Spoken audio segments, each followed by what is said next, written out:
ఆంధ్రప్రదేశ్లో ఎన్నికల వాతావరణం మరోసారి హీటుని పెంచింది.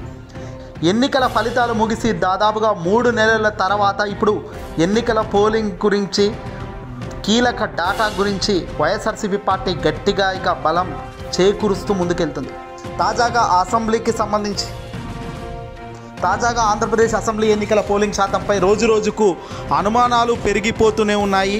వాటిపై చర్చలు కూడా రోజురోజుకు బలం చేకూరేలా, అనుమానాలు మరింత రెట్టింపయ్యేలానే ఆధారాలు సైతం ఒక్కొక్కరుగా మెల్లమెల్లగా బయటపడుతున్నారు. కానీ వైసీపీకి సంబంధించి కేవలం బాలినేని శ్రీనివాసరెడ్డి గారు ఫిర్యాదు మేరకే ఎన్నికల కమిషన్ వ్యవహరిస్తున్న తీరుపై ఇప్పటిదాకా చర్చ జరిగింది. కానీ ఇప్పుడు ఏకంగా వైసీపీకి సంబంధించి ఎన్నికల సంఘాన్ని ప్రశ్నల వర్షంతో వైసీపీ కీలక నేత మాజీ మంత్రి అంబటి రాంబాబు తదితరులు బయటకు వచ్చారు.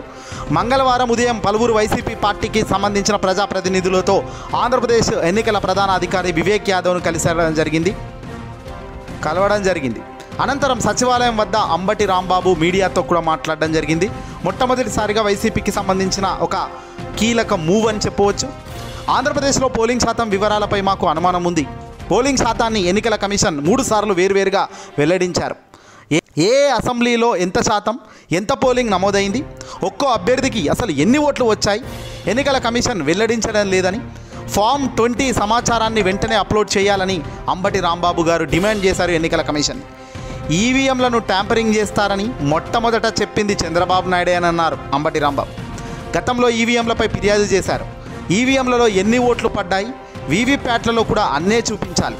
కానీ ఆంధ్రప్రదేశ్లో అలాంటి పరిస్థితి లేదు అని ఇక్కడ మరోసారి అంబటి రాంబాబు సంచలన బాంబు పేల్చారు.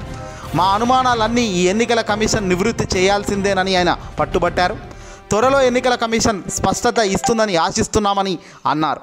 ఆంధ్రప్రదేశ్ సీఈఓను కలిసిన వాళ్లలో అంబటి రాంబాబుతో పాటు మాజీ మంత్రి మెరుగు నాగార్జున, ఎమ్మెల్సీ అప్పిరెడ్డి తదితరులు కూడా ఉన్నారు. సీఈఓను మా పార్టీ ప్రజాప్రతినిధులు కలిశారని, ఎన్నికల ఫలితాలపై ఓట్ ఫర్ డెమోక్రసీ అనే సంస్థ అనుమానాలు వ్యక్తం చేసింది. మాకు ఉన్న అనుమానాలకు ఇప్పుడు బలం చేకూరింది. ఈ అనుమానాలను ఎన్నికల కమిషన్ నివృత్తి చేయాల్సిందేనంటూ అంబటి రాంబాబు మీడియా ముందు చెప్పారు. 6 గంటల తర్వాత, కేవలం అంటే సాయంత్రం 6 గంటల తర్వాత క్యూ లైన్లో ఉన్న వారికి మాత్రమే ఓటింగ్ అవకాశం అనేది సర్వసాధారణంగా ఉంటుంది. మరి ఆ టైంలో ఎన్నికల కమిషన్ ఏకంగా 68.12% ఓటింగ్ జరిగిందని ఎలా ప్రకటిస్తుంది అంటూ కూడా అంబటి రాంబాబు చెప్పుకొచ్చారు. రాత్రి 11 గంటల 45 నిమిషాలకు 76.5% ఓటింగ్ పెరిగిందని ప్రకటించింది. ఫైనల్గా 80% అంటే 80.66% ఓటింగ్ జరిగిందని ప్రకటించారు. చాలా తేడా ఉందని, జూన్ 4న లెక్కింపు నాడు 82% చూపించారు. ఇదంతా పెను అనుమానాస్పదంగానే మారిందని, ఇంత వ్యత్యాసం ఎందుకు వచ్చిందో ఎన్నికల కమిషనే సమాధానం చెప్పాలి అన్నారు. 12% పైగా వ్యత్యాసం ఉండటం అసాధారణంగా ఉందని, దీనిని ఎన్నికల కమిషన్ నివృత్తి చేయకపోవడం అనుమానాస్పదంగా మారిందని కూడా అంబటి రాంబాబు గారు చెప్పుకొచ్చారు. అలాగే ఫామ్ 20లో పార్టీల వారీగా ఓట్లను ప్రకటించాలి. కానీ ఎన్నికల కమిషన్ ఈ రోజు వరకు కూడా పార్టీల వారీగా ఓట్లను ఇంకా ప్రకటించకపోవడం దేనికి సంకేతం? ఇది చాలా విచిత్రం, అసాధారణ చర్య. గతంలో ఎప్పుడు ఎన్నికల్లో ఇంత ఆలస్యం జరగలేదు.